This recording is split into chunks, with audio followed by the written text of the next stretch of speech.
All right. Hey, guys. How's it going?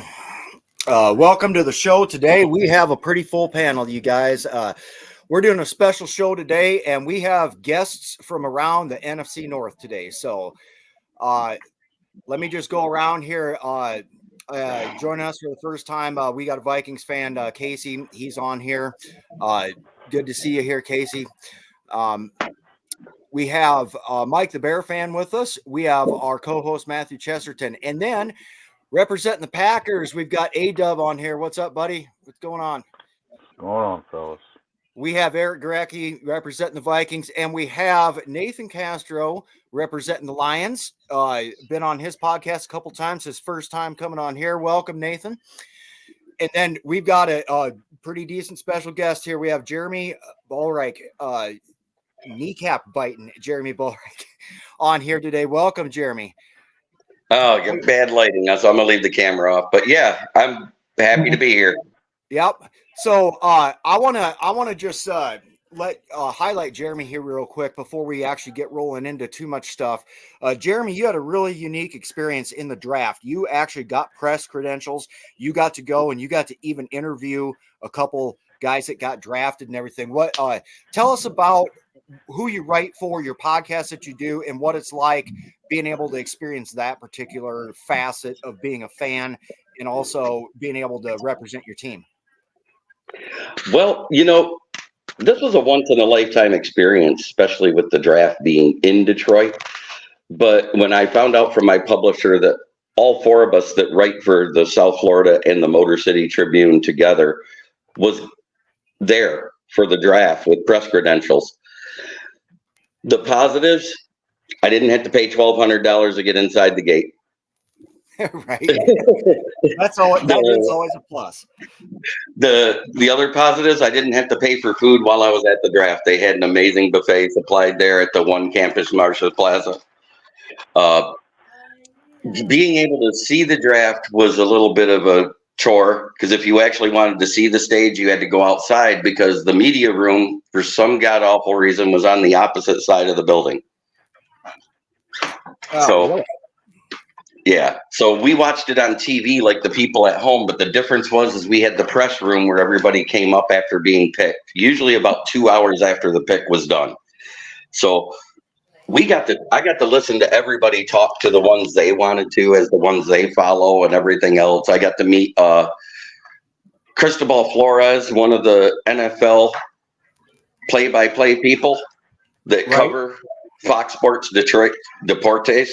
So and when I introduced myself, he saw my logo. He goes, "I know who you are." I was like, "What?" He goes, "Yeah, I follow your podcast," and that was kind of cool. Oh, that is cool. I got to meet Lions insider Jeff Risdon, Pat Caputo of the Ticket, and then a couple of the interns, because Woodward Sports just sent their interns to the media room. They had watch parties everywhere. No, that's awesome. So, yeah, I went to the party up at US Bank Stadium for night one of the draft, and then went to a friend's house up there.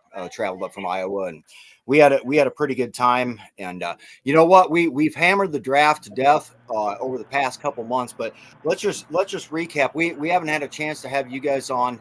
I want to go around, and I want to give you a chance, Jeremy and Nathan, Lions. Tell me, and then A-Dub. I want to hear what you guys, which draft picks you're most excited about, and who you think will make a year one impact on the team. I'm not saying necessarily a day one starter, but who do you think will have an impact on the team this year, and who are you most excited for? Well, for me, I'm really excited for Terrion Arnold. He was considered a top 15 pick before the draft started. The Atlanta Falcons were supposed to be one of the ones either taking Mitchell or Arnold with that 8th pick. And when they took Michael Penix and everybody started dropping and 14 offensive guys went off the board, I was like, so you're telling me there's a chance? Right. And then to trade up and do what we did. And everybody can say we overpaid by giving up a 3rd round pick, but a 3rd round pick is not a guaranteed starter. True. You don't have very many of them, but I'll cite like Daniil Hunter when he was drafted with the Vikings, the 3rd round pick out of LSU, considered a project when they got him. And all it took was basically OTAs, mini camp, and training camp. They realized, hey, this guy is probably going to be a starter by the end of the year, and the rest was history. So you never count it out. I mean, it's not normal to have that, I guess, but it can happen. So Exactly. So that being said, we lost Marshawn Nealon in the trade. That's basically what we lost. That was the edge player we were looking at in the 3rd round. I'm not upset with it because we shored up our weakest part of our defense. Anybody who thinks different is delusional, because we traded for a player, we signed a player, we added 2 in the draft. But I think Arnold has the day 1 impact right away. I think he has the best chance at that. I think our 6th round picks are technically better suited and have a chance to do more than our 4th round picks. Sion Vaki is a project at safety, running back, special teams. Giovanni Manu is raw, coming out of a Canadian college. Huge guy. But the fact he had top 30 interviews with 11 teams, and all 5 of the top O-line teams were included in those. So there was some interest there all around the league. Right. Nathan, what pick are you most excited about? You're muted, bud. Or we can't hear you, one of the two. Oh, shoot. Okay, let's something's wrong with your mic, Nathan. You're not muted, but I'm not hearing you. Let's kick over to A-Dub here quick. We'll get back to you, Nathan. A-Dub, Packers draft. Walk me through it. What'd you think of it, and who do you think can make an impact this year? When it comes to Green Bay's draft, I pretty much like the direction that they went with some of the picks they got, especially in the 2nd round when we got that linebacker Edgerrin Cooper. That was somebody I had my eyes on as somebody that I was sure Green Bay would go after with one of their picks in the 2nd round. A guy I mock draft to us for a while in that round. And he was somebody to whom I watched a little bit of tape on him and thought he was a very explosive guy who fits the new scheme that we're supposed to be running for the defense now, especially with this new defensive coordinator that we just hired. Considering the way he wants to change things up, I felt it was necessary that you had to find the right guys that was the best scheme fit for what we're trying to do now. And I'm thinking Cooper might have that kind of impact for us at that position at linebacker, because linebacker was a need for us when it came to it going forward with this draft, especially after we let go of Devondre Campbell. We was going to need somebody who could fill in his spot. Not just that, even our safety room was revamped with this draft too, as far as numerous safeties that we picked up in the draft. I even look for one of them to have an impact just as much. Right on. So I also want to welcome Casey. Casey's a Vikings fan. We know each other very well, VWO member as well. Casey, your first time coming on the show, welcome to the show, bud. So we've all discussed our picks over the past couple of weeks, what we like, what we don't like. Let me know a couple things, Casey. Were you a fan of getting J.J. McCarthy? And then what do you think for our picks here that we grabbed this year for the Vikings? So, yeah, with J.J. McCarthy, I thought he was a good pick. He's young. We can develop him. Obviously, we knew that anybody that we took in the draft was going to be a long shot to try to get up to 1, 2, and 3, even with what we had. But with what we did pretty well with that whole scenario. I think McCarthy will grow a little bit. He's got some legs. He can put the ball in tight spaces, which we've seen from some of his stuff. Just a small sample size was kind of the big thing for most people.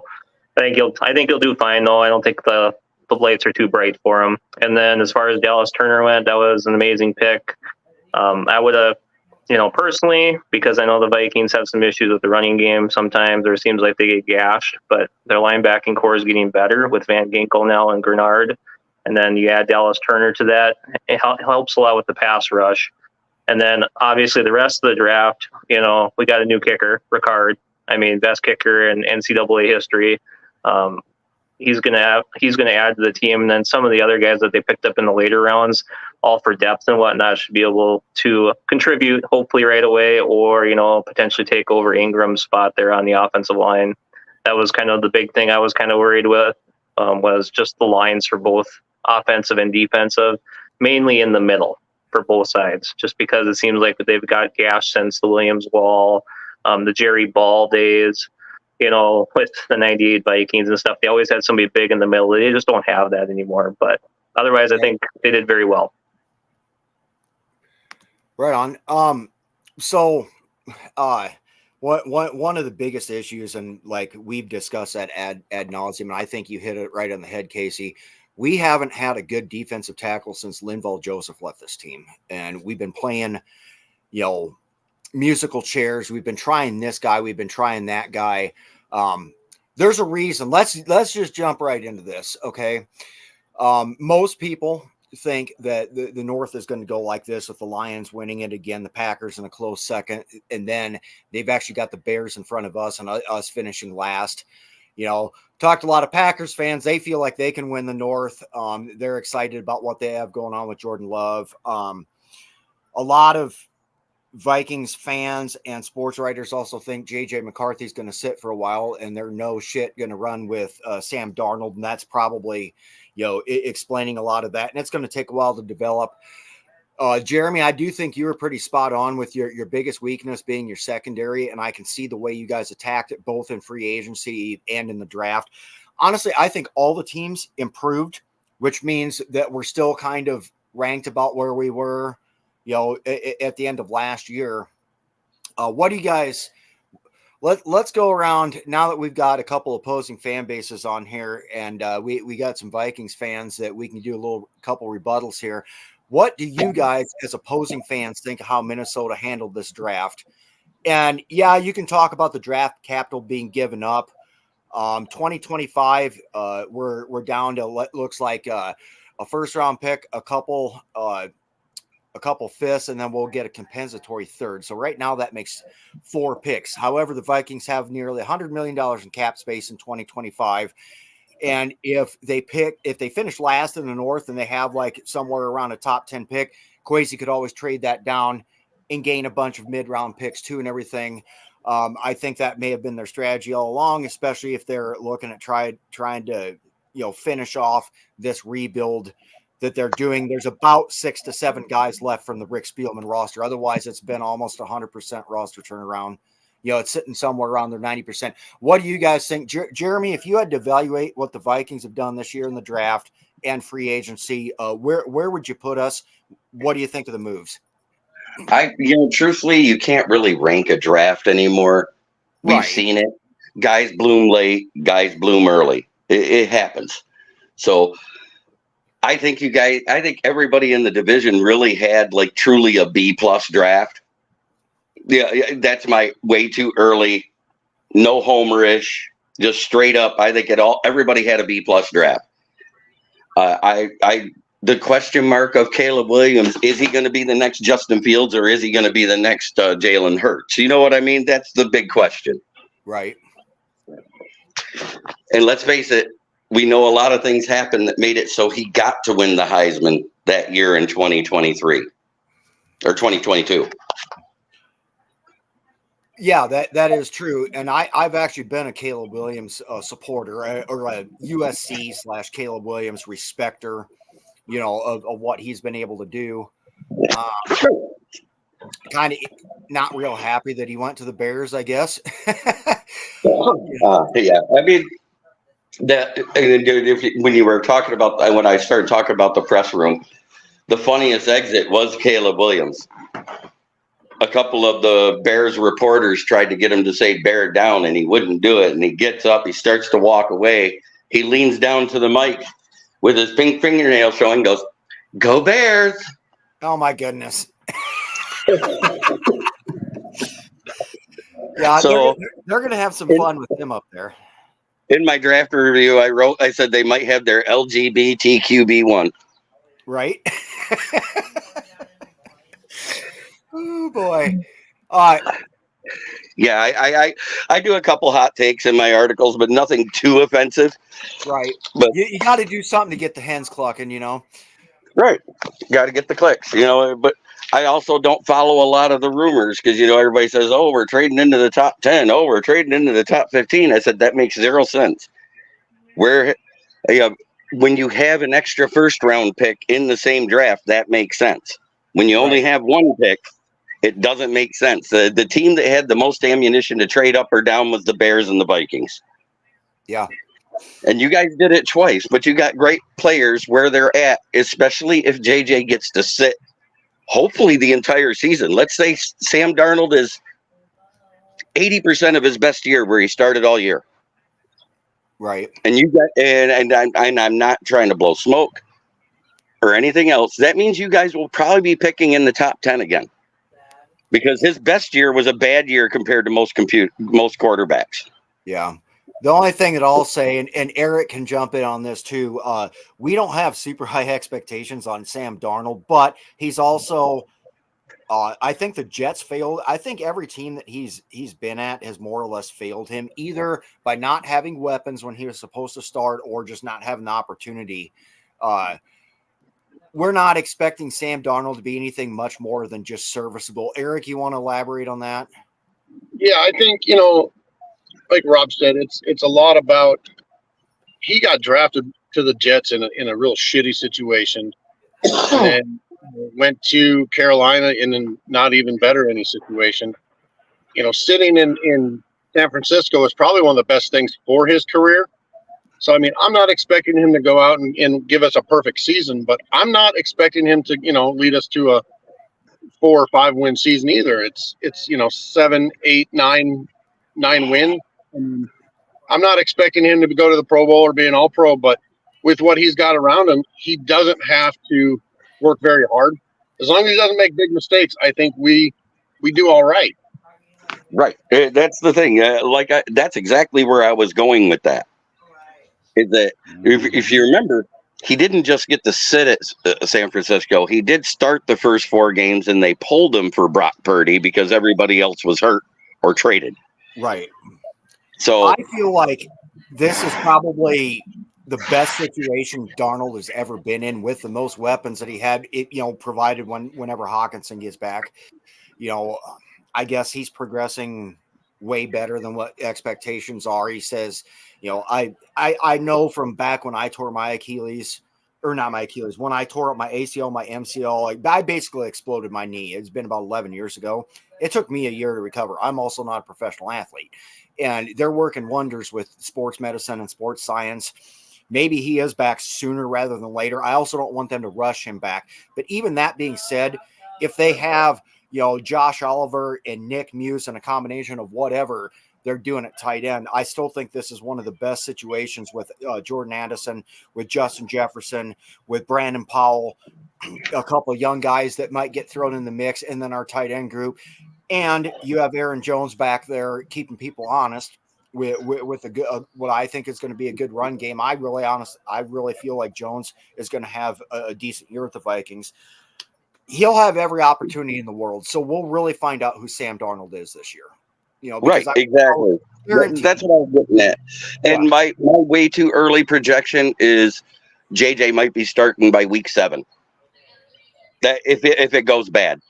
Because you're going to need him to sit. We saw that. I watched a little bit of the day 1 video. He made some great throws, but he, just like at Michigan, he had the what TF up, throws. You know what I mean? Where you go, wow, he missed them that bad. Oh, yeah. So, yeah, he's got to work on decision making, and I've said that all along. I said that's the only thing. That's why they limited what he did at the end of the season. If you remember, they made it so that he wasn't even throwing 20 passes a game. They ran the ball down people's throats. And that was also while Harbaugh was on his suspension, because Harbaugh is the quarterback whisperer. Sharon Moore was the offensive coordinator, but he was more of a running backs coach. Right. So let me ask you this. You're Lions fan, Nate. You can chime in too. Lions fan. Is there anything about this Vikings team right now that scares you facing us? Now, keep in mind, I'm not going to talk shit, but I am going to point out that with Nick freaking Mullins, uh, you know, you guys did Yeah, go on I know. your secondary, but we with a backup, our fourth quarterback of the year, did play you guys pretty tight in two different games, and Nick throwing like 4 interceptions per game, pretty much sealed the win. Are you still worried about Minnesota's offense with either Darnold or putting the rookie in, or do you think you're It's, sweeping Minnesota this year? I'm more worried about the defense than the offense, just to Okay, be perfectly honest. fair. You know, until we had a top 5 offense. So offensively, we can run with anybody if it's clicking. So Yep. I do worry about the defense on both sides of the ball, because this is, and as much as Nate doesn't want to hear this, this is the no excuses for AG to have a bad passing defense. Well, now it is, yeah. Yeah, so I understand there's two different dynamics going on here. We got one guy that is absolutely not a fan of Aaron Glenn, then we got another guy who kind of does like Aaron Glenn. So here's my perspective looking in at the Lions, and Eric and Casey, you can chime in too. Let's kind of do an analysis. A-Dub as well. Speak up if you got something to say about the Lions defense and everything. I think you guys are lacking a little bit of talent. I think you've addressed that. Now, I think Aaron Glenn should definitely be in the hot seat, basically, because I think he's run out of excuses. Well, the talent has never been more than it is now. I mean, AG was playing with a lot of, known. That's why the Lions had to re-sign a lot of their players. And we hit on Arnold and Rakestraw. Brian Branch was a dude last year. So yeah, the defense should be very vastly improved. I would say no less than top 15. I mean, we're going to bring pressure. We're going to be multiple. We're going to be coming from different angles. I expect Hutch to take another step forward. I mean, the defense has no excuses now. You've got the talent. Yeah. Okay. So let me ask you, A-Dub. Let's get you to chime in. What do you think? Is there anything on Minnesota's team, and is there anything on Detroit's team that scares you coming into the season? Now, let's just recap quick. The 2 times Minnesota played the Packers last year, the first time we went there, we had just come off of a major upset against the 49ers. We went into Lambeau Field and pretty much cleaned house. I mean, we whooped you bad. We also lost Kirk Cousins in that game. And then the injuries started piling up. And by the time that you came to Minnesota later in the year, we started our 4th round rookie quarterback, and you guys absolutely demolished us in our own house. What are you thinking here facing the Minnesota Vikings this year from a Packer fan perspective? Is there anything about a Sam Darnold or a J.J. McCarthy-led offense that scares you? And what do you think of the way they're building the defense here? When I look at Minnesota, I'd say they still have a well-rounded offense to go up against, but I've been very vocal on the idea that when it came to J.J. McCarthy, he's one of those QBs I'd say, like some of you might have said, you should let him sit a while and let him develop and learn behind a serviceable veteran, because I don't look at him as an impact guy, day one starter right away.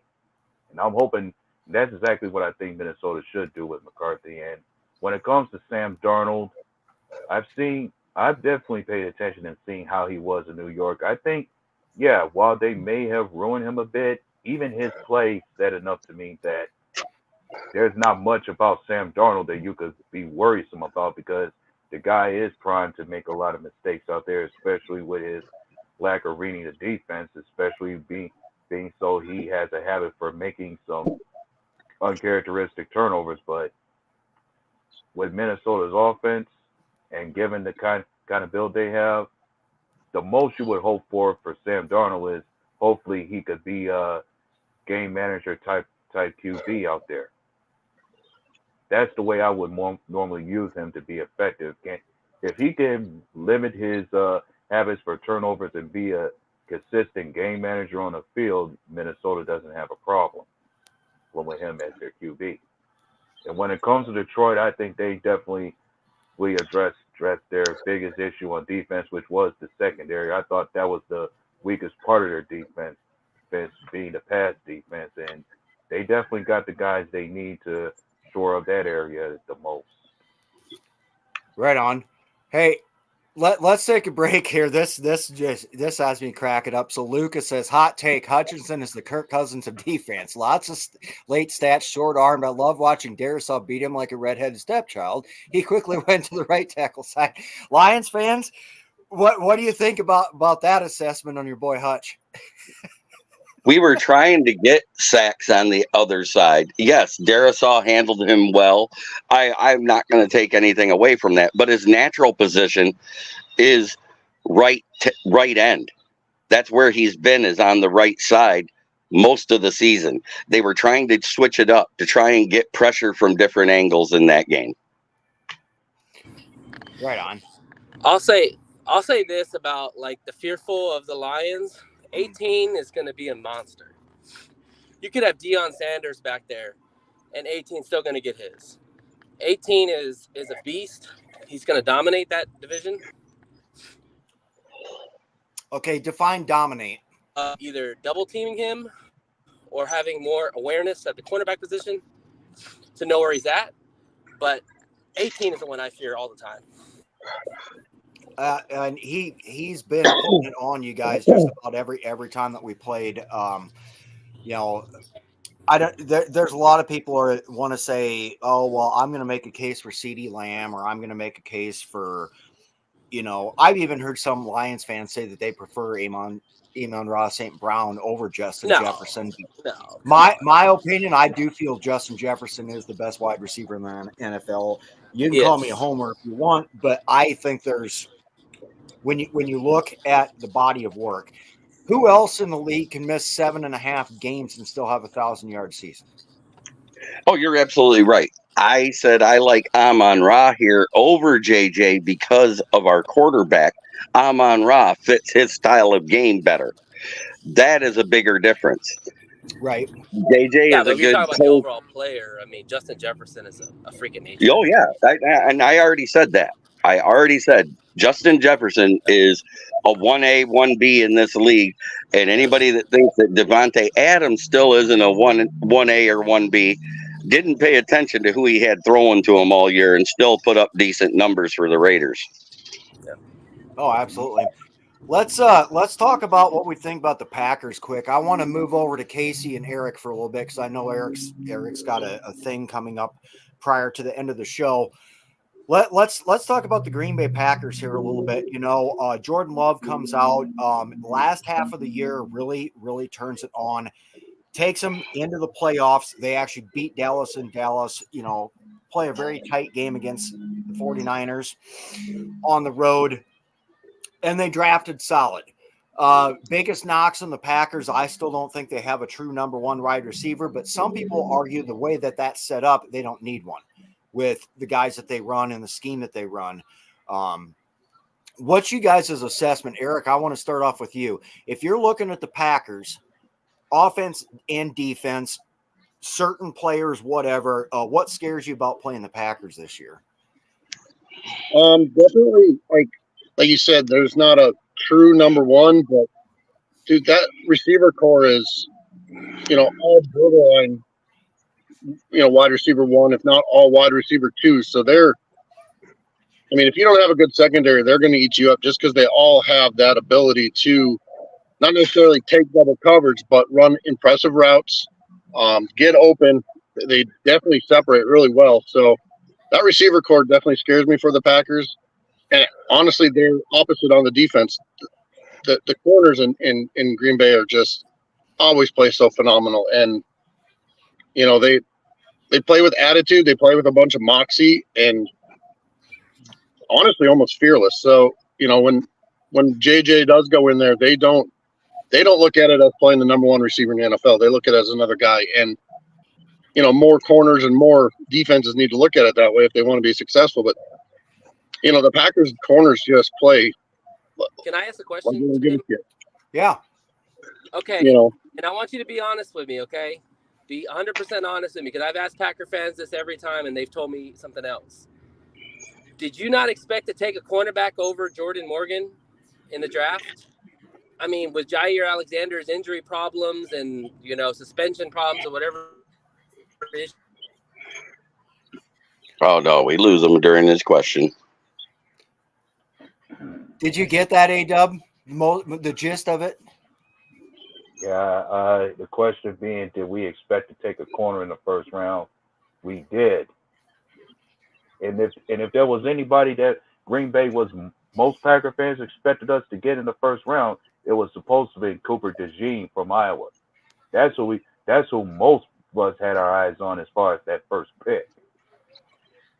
And eventually we got in the offensive lineman. And to be honest, what I think about that pick, that first round pick, I said to most, I was shocked by it, but I understood the idea about why we go in that direction, because the thing was like the offensive line was pretty thin when it came to us letting go of Bakhtiari and John Runyon, and there was a bit of uncertainty about the line side tackle position as well. Like how much do we trust Rasheed Walker to maintain and hold that area down like he did it for the whole season since Bakhtiari went down, but whether or not we was going to keep him there was a big question to be answered, and we clearly didn't have no depth behind the O-line either. So, yeah, I understood why we went with an O-lineman in the first round. Granted, I didn't think of us getting it as a first-round pick, but I understood why. Right. Let me just say, as an Iowa Hawkeye and a fan of the Iowa Hawkeye sports, I'm very glad that you did not get Cooper DeJean. I'm not glad he went to the Eagles, but Yeah. My thing on that was, I heard that on the board, and this is what was leaked. So their board was Arnold, DeJean, Morgan. And they decided to skip on DeJean and take Morgan because they couldn't get Arnold after we traded up. This is just what I'm hearing, A-Dub. I'm not trying to talk smack. And then your next target was Cooper DeJean, and then 2 picks before you, Philly trades up and takes him right in front of you. And that has to smart a little, because he was right there. He was going to be there for you, because the team that was there didn't need a cornerback or any of that. They didn't need secondary help. And when they traded up in front of you and got him, that had to be a pound the table frustration moment. I know it was for Tom Grassi. I saw his reaction. And you also declined Eric Stokes' 5th-year option, too. that doesn't surprise me. I don't think, A-Dub, you're not a fan of Eric Stokes in the first place, right? Right. When it comes to us declining his option, this year is definitely a prove-it deal for Stokes. Like if I said before, and I'm sure most Packer fans agree, if we don't see Stokes divert back to the guy that he was during his rookie year, if he can keep himself healthy and at least divert back to what he was during his rookie season with us, maybe we extend him and give him another year to play with us. If not, we're more than happy to cut him loose for somebody else on the roster. But that's what surprises me about the Packers' first-round pick, is that you had a plethora of good cornerbacks there, and you knew you were going to decline Eric Stokes' option. Jair Alexander can't stay healthy. Why not take one of those cornerbacks? Well, the reason why we did, if there was a reason we didn't, is because we still feel comfortable with certain other guys we had on the roster, especially a late round pick in Garrett and Valentine, who pretty much played a solid role for us when he was down. I don't know about that one. Yeah, Valentine and Ballantyne, right? Yes. Yeah. Refresh my memory. Did Bakhtiari, did he announce retirement before or after the draft? I don't think he ever said anything about retirement. I mean, it's even after we cut him and let him go, he never said nothing about retirement. So you think he might actually come back and play for somebody or something, or be available at the very least? more than so far his case is he should be good to go for this season. But the thing is, I'm not counting on him to come back to us. I thought I'd read somewhere, and it was a Wisconsin like sports beat writer, whatever, that because Bakhtiari was thinking about retirement or hinted at it, I guess, to the team in behind channels or whatever, that plus the money was one of the reasons why they cut him. And then I suppose I can see the logic on trying to grab a tackle, but yeah, Cooper DeJean, not, oh boy, I'm really glad he's That was not a Packer. That was a Packer. The Packers were buying, or say we're ready to get buy jerseys of that guy. Like they really wanted that dude. Yeah, and I really wanted him not to go to the Packers. I didn't think there was any chance Minnesota could get him, but it's like, fuck. Let me ask you a question, A-Dub, real quick. Do you think you upgraded with the running back over Aaron Jones? Now, take away the age. I know that's a big factor, and maybe the money. But I think the way the offense was set up, Jones made more sense than Jacobs does. Because of the passing game, more so than anything. When I look at the skill set Jones has as opposed to Josh Jacobs, yeah, I think Jones is much more elusive, but I look at Josh Jacobs to be that solid elite bell cow runner that we thought Right. AJ Dillon would be.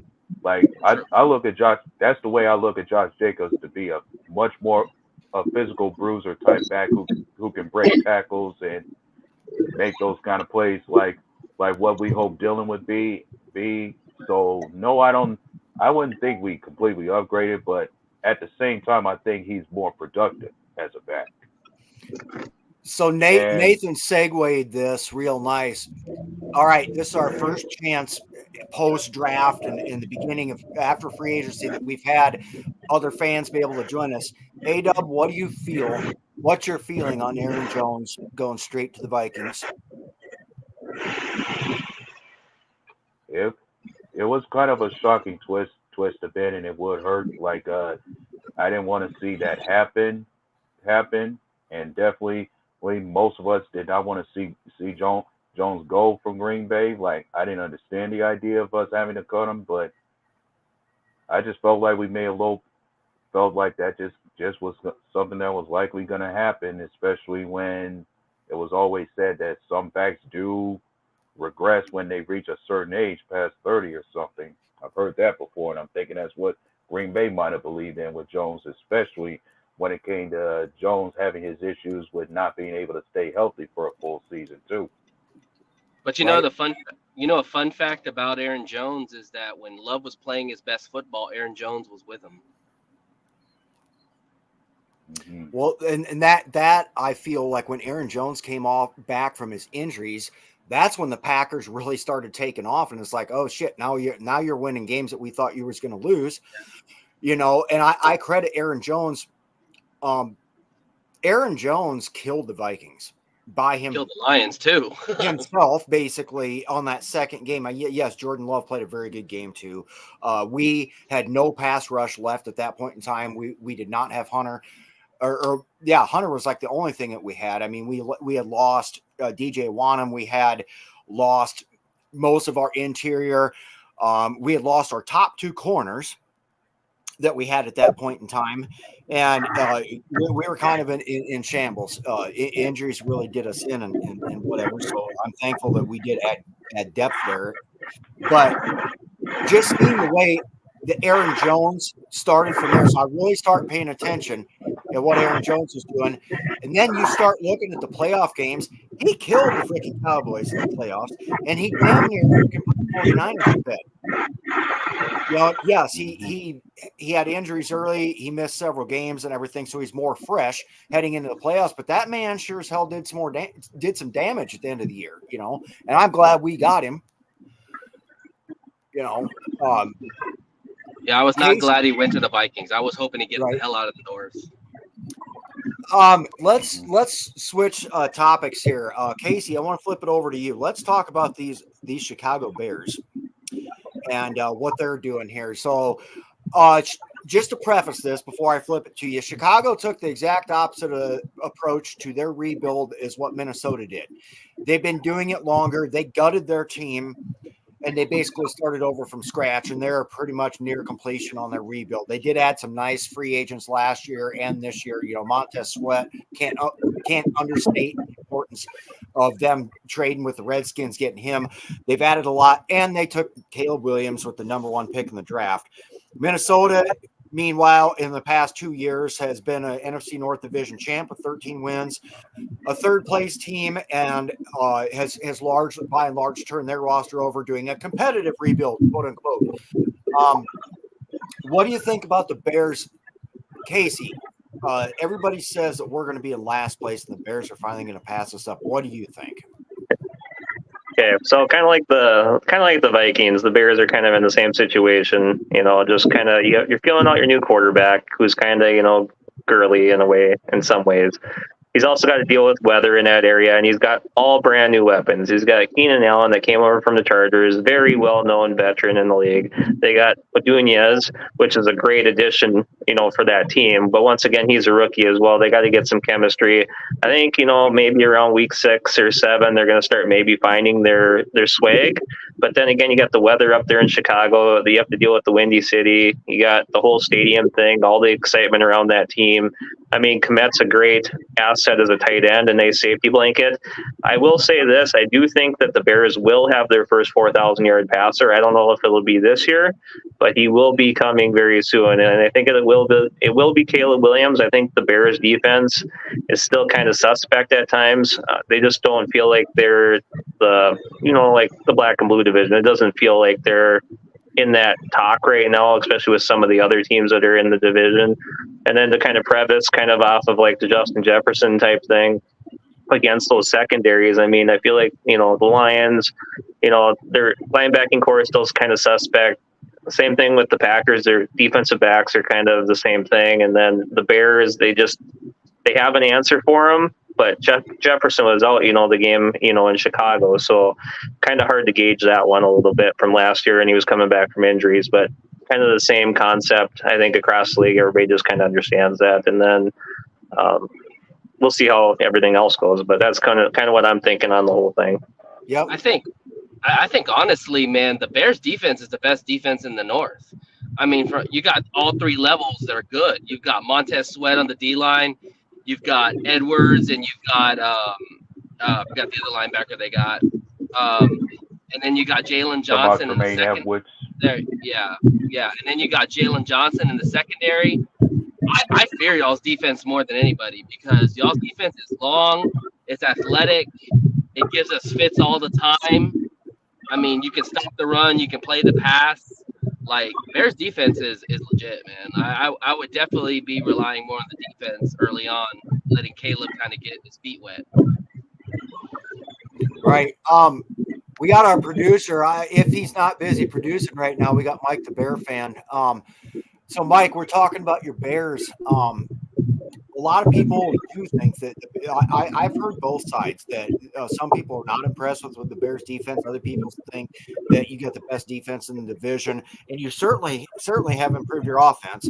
How do you see yourself doing this year? Are you passing up the Vikings finally, or is it going to be a fight, Mike?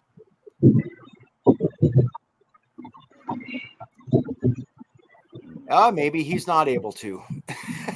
All right, let's move to Darian then here real quick. Mike must be busy getting everything set up on our streaming, which, by the way, we are on Roku TV now. If you have Roku TV, you can check out Northeast Sports Streaming Network, and we are launching the brand new Huddle Streaming Network, and we're going to have some information that Mike is going to put up here in a little bit, leading into next week on the new channel and the new ways that you can watch this show along with all the other shows, with the Packers shows, the Bears shows, Lions, etc. A-Dub, what do you think about the Bears? I know you guys are 2 of the oldest teams. You have the longest running division rivalry based almost in NFL history. What do you think about the Chicago Bears? Anything scaring you there? And where do you think they're going to finish this year? Ahead of the Vikings or behind them? when I look at the Bears right now, I'm all about the case about let us see what Caleb Williams can do with his first year as a starter for that team before I would pass any judgment on him, because that's their biggest question mark. Like when it comes to chemistry, how good of a quarterback is he really going to be in this league?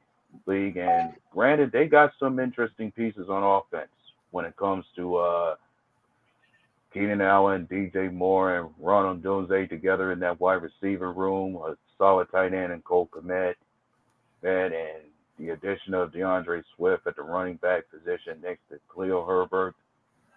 Yeah, they're more interesting offensively, and yeah, you spoke out on the defense, but I have to somewhat disagree to think that their defense is all that great, because from my perspective, I don't see no other big name playmakers beyond just who names you got like Montez Sweat, and TJ Edwards and Jalen Johnson. They are good, but anyone else outside of them, I'm not so sure about. Who's the best defense in the North? When I analyze all defenses, the top one I usually get, the one I think would stand out the most to me is going to be Detroit. Because when I looked at their defense up front, I'd say the biggest hole they had was just their secondary. Like the pass defense was their biggest weakness. And I'm thinking that area might have been easily addressed when it came to the draft and free agents. I appreciate that, but I still think the Bears defense is damn good. Yeah. But I think that's my outlook on the Bears. Like when I look at the Bears, if they're going to be winning games, I think it strongly has to do with how good they are offensively, more so than their defense. I think all four defenses in the North have improved dramatically, and it's going to be it'd be tight to try and say who's got the best. I mean, Green Bay has a ton of young players on their defense. They keep adding through the draft. Vikings made a huge splash in free agency this year. I mean, did they get any of the 30 million plus, biggest guys out there? No, but you look what they did between that. Minnesota will definitely have a pass rush. And if you don't know who our defensive coordinator is, Brian Flores, you never know who or how many are coming to try to kill your quarterback. So we got that danger there. Our secondary is, I think our safety room, our safeties are outstanding. Our corners have been what's suspect. And I would say Detroit's more or less in that same thing. But I think it's been addressed this year as well. Yeah, we have more depth. I don't know if I could rank who's got the best defense. I like to wait till about week 5 or 6 to make that pick.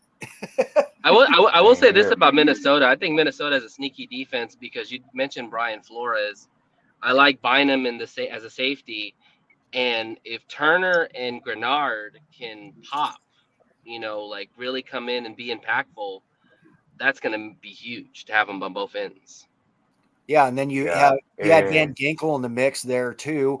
And then you've got the Swiss Army knife of the NFL. Don't forget about Josh Metellus. I think he plays about every position that there is on defense. And Pace. It was kind of funny because Next Gen Stats on Twitter here about 2 months ago was rating, here's our top cornerbacks and everything with the pressures that they got and everything. And Josh Metellus actually quote tweeted them being like, man, you got to be shitting me. And they're like, we had you, and they invented some position like I don't even remember what position it is. Well, we had to come up with a position of your own, and you had 31 pressures, and that's 13 more than any other defensive player in the NFL. It's like, and you also have the hammer. You have the hammer and Harrison that refuses to go away. Oh, yeah. We got Harrison Smith back. Always a fan favorite. My opinion, when he does retire, Ring of Honor member.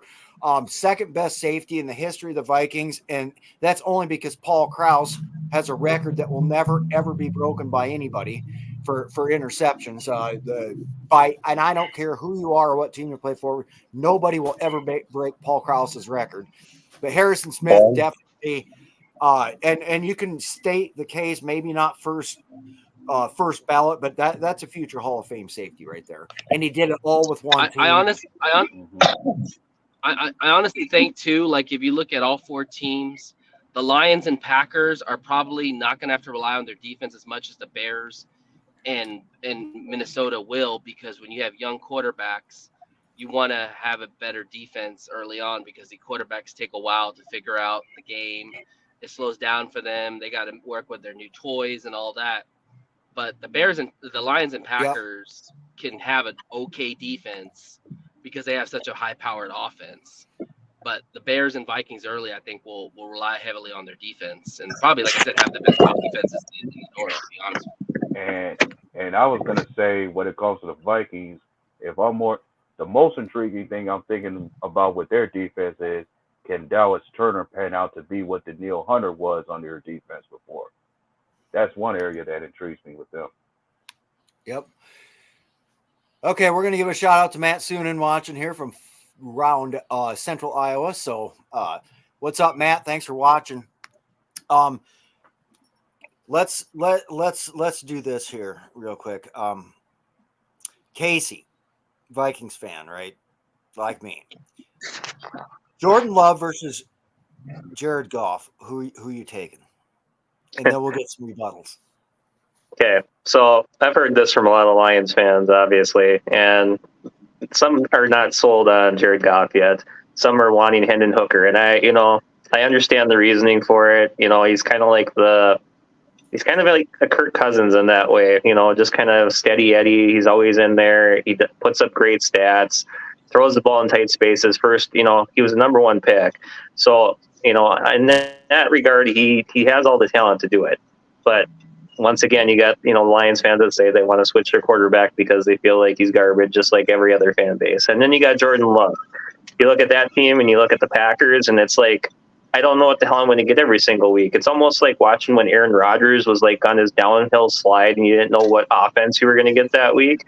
The first half could be a dud, and the second half he puts up 35 points. That's how that team is, and I don't understand why that is, or why they always have such issues with that, especially with that, coordinator or with LaFleur out there and stuff. It just seems like that team, even against Dallas in the playoffs, they almost let them back in to win the freaking game. You can't tell me that, that's on the coach, or if that's on the defensive coordinator, or if that's, just playing that type of ball. But I know Jordan Love, like I said, he's just so streaky. I don't know how to put him right now, but he did play really well down the stretch last year. And part of it, I think, is him just getting away from the line of scrimmage and getting out in space. Their line wasn't the greatest in the world, so you could find open receivers. But, that's one of those things is the line holding? Is it not holding? Jared Goff is kind of limited in that regard to a pocket. So, yeah. No, that's a great assessment. And, I do want to let our viewers know we want to thank Jeremy. Jeremy had to go to work and everything, but thank our guest, Jeremy. And, we're winding down here. We're about at the 5-6 minute mark here and everything. One of these comments here: will the Vikings trade anyone before training camp? Matt, I seriously doubt it. If they did, I'd be shocked actually at this point. Two biggest sources of frustration as a Viking fan. They're obviously going to wait until after June 1st at this rate to announce whatever the Justin Jefferson deal is. I've been told and heard and seen that it's a done deal. I don't know why they're sitting on it. And would they just release the frickin' schedule so we can start booking motels and making travel plans? How annoyed are you with the NFL dragging this schedule release shit out? As a fan, it's annoying. Just trying to build it up. Yeah, right? I'm not a big fan of it, but yeah, we heard that Minnesota has a home game to start the season, so yeah, that's what we heard. But once again, it's I would like to know when the hell these games are so you can start scheduling this shit so you can get out to where you want to go. So yeah. Yeah. I mean, some Here, of us we all got work Yep. schedules. Me and Casey have part-time military schedules to work around. Let's get this out here. Let's go around here quick. And I want to thank you guys again. I already said this, but thank you again for showing up. A-Dub, let's start with you. I want you to try to give me your way too early win-loss predictions of how the NFC North is going to stack up this year. What do you got? I mean, if I have to look at it from every perspective, looking at the way these teams have improved, like I pretty much had Detroit still holding on to win, still being the top team who takes this division because I haven't seen anything from the Lions that says they will fall off from where they are. So I say they're the team who takes it until proven otherwise. Green Bay will probably be second behind them, them, and Bears and Vikings. It might be a tight finish between those two as far as third and fourth. Right on. Yeah, I cannot say the wins losses yet, but that's just where I stand with the teams right now. Nathan, what do you think? How's this division going to look? Way too early predictions. Yeah, I appreciate the time, man, and check us out on 313 Den podcast tonight at 6 to 7. Yeah, I don't know any win totals yet, but I'll say this: the Lions will be the reigning champs again. Green Bay will give us a fight, but they'll finish 2. The Bears and Vikings, honestly, it's like a coin flip. I really don't know. I mean, I would say right now, if you like put something to my head and ask me, I would probably say the Bears, just because the Bears have more proven players than the Vikings right now. But don't sleep on the Vikings, man. 18 is a dog. Yeah. Casey, how you see this thing shaking out? Well, I actually see it's shaking out a little bit different. I see it actually most of the teams in the division. I think 3 of the teams could potentially make the playoffs, and it'd be with a difference in that NFC West division, seeing if the Rams make a great comeback against the Niners. But I see the East being down this year, just with, I think Dallas will take that division. I just feel that. I don't know why. And then Eagles will take a jump down because of Kelsey's retirement. I just think that Jalen Hurts kind of hit a ceiling right now. I think there's some things going on there, like internally. And then, yeah, the South, I think only one team will come out of there. But I'm seeing like 11-6, 10-6, or 10-7, somewhere in there for probably the top 3 teams. And then, I just want to say I'm probably throw the Bears or the Packers there in that 3-4 spot is what I'm thinking. I think the Vikings will do actually pretty well, and it'll actually surprise quite a few people because Darnold has nothing to lose. He really doesn't. I don't think he's going to be with the Vikings forever and ever, but he's going to try to play for his job and play for more money in this league. So Vikings will get rid of him eventually, but he'll have a payday somewhere else because it'll be like the Kirk Cousins situation where he has maybe 1 or 2 good years, or like Baker Mayfield, and he takes off and goes someplace else, and good for them. But we don't want him. So right on. I want to thank everybody for showing up. We're getting ready to close this thing out here. I do want to let you guys know a little bit about this here. Be on the lookout here. This should be up and rolling.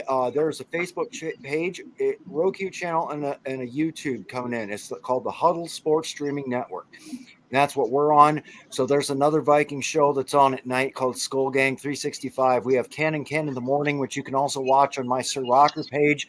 The Frozen Tundra Network, which is Packers.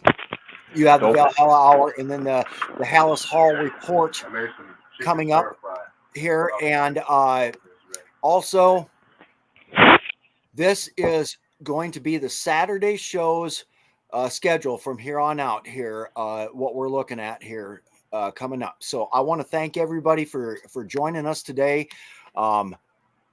I want to wish you all a happy weekend, and I can't wait for this schedule to come out. So thanks a lot, guys. We're going to roll out with that. Go Lions.